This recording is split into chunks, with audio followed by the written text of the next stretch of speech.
शनैश्चरकवचम् ॐ अस्य श्रीशनैश्चरकवचमन्त्रस्य कश्यपऋषिः अनुष्टुप्छन्दः रविपुत्रो मन्दगतिर्देवता शं बीजं नं शक्तिः मं कीलकम्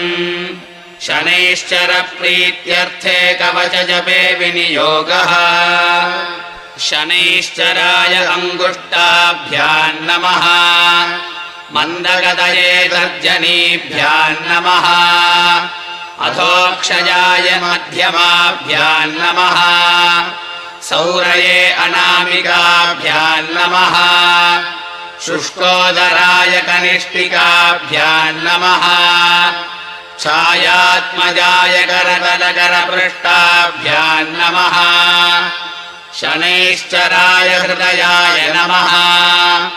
मन्दगतये शिरसे स्वाहा अधोक्षजाय शिखायै वषट् सौरये कवचाय हुम् शुष्कोदराय नेत्रत्रयाय वौषट्